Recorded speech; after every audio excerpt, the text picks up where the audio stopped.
ভগবান বললেন, চারিবেদ সরদর্শন পড়িয়া যে জন, সে যদি গৌরঙ্গ নাহি ভজে, বৃথা তার অধ্যয়ন লোচন বিহীন জন, দর্পণে অন্ধে কিবা কাজে।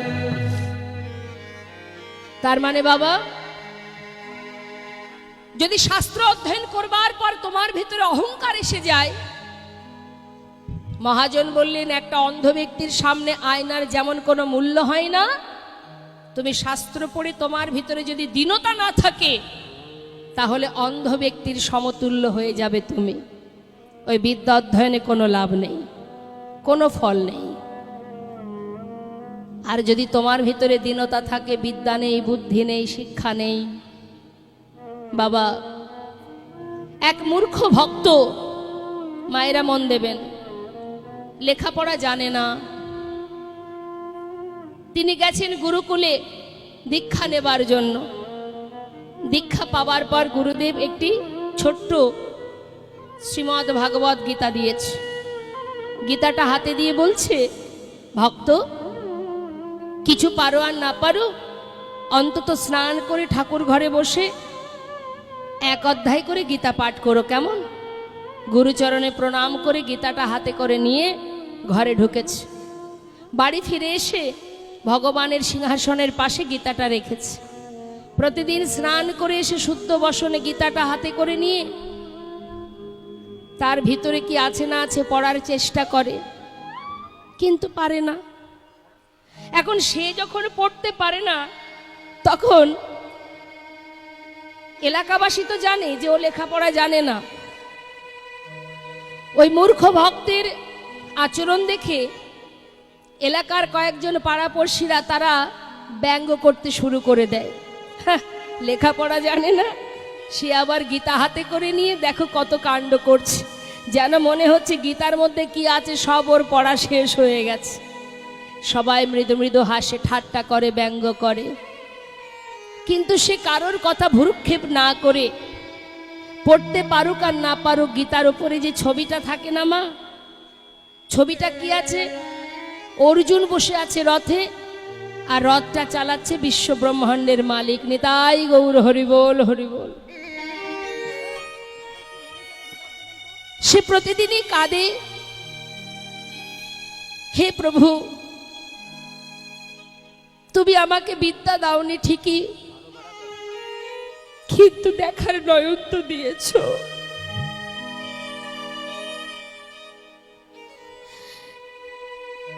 গীতার মধ্যে কি আছে আমি জানি না, কিন্তু গীতার উপরে যে ছবিটি আছে,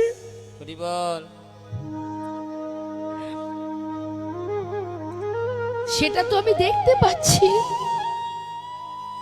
যে তুমি কত বড় দয়াল, কত করুণা তোমার,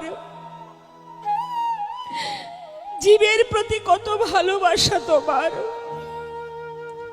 কেউ যদি তোমাকে একটু ভালোবাসে, তাকে যে তুমি তোমার প্রাণ দিয়ে ভালোবাসো। সেই দিন রাত্রে ভগবান স্বপ্নের মধ্যে জিজ্ঞাসা করছে, ভক্ত, প্রতিদিন গীতা হাতে করে নিয়ে কাঁদো, কিন্তু গীতার মধ্যে কি আছো তুমি তো জানো না, তোমার বিদ্যা নেই, তাহলে তুমি গীতার মর্ম কি বুঝেছো যে প্রতিদিন গীতা হাতে করে তুমি কাঁদো? ভগবানকে দর্শন করে বলে উঠলেন, দয়াময়, তুমি বিদ্যা আমাকে দাওনি ঠিকই, দেখার যে নয়নটুকু দিয়েছো, আমি গীতার উপরে ছবিটা দেখে শুধু এইটুকু বুঝেছি প্রভু, যে অর্জুন কত বড় ভক্ত, যা রথের সারথি তুমি নিজে, আর তুমি এমনই দয়াল, এমনই করুণাময়।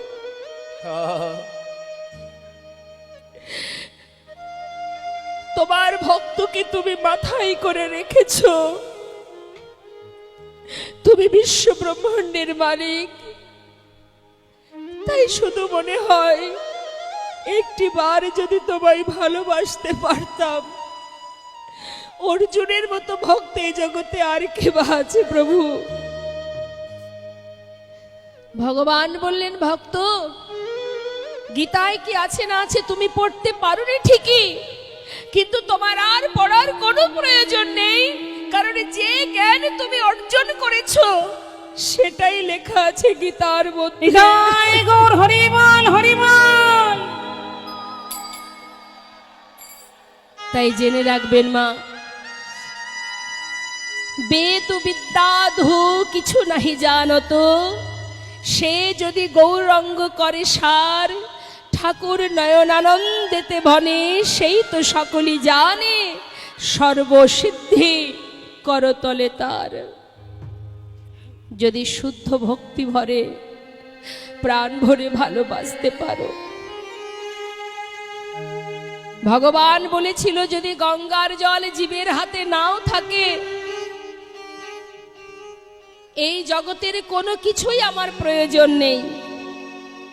আমি তো প্রত্যেকটি জীবের হৃদয়ে দুটি করে নয়ন দিয়েছি, একটাই দিয়েছি যমুনা, একটাই দিয়েছি গঙ্গা।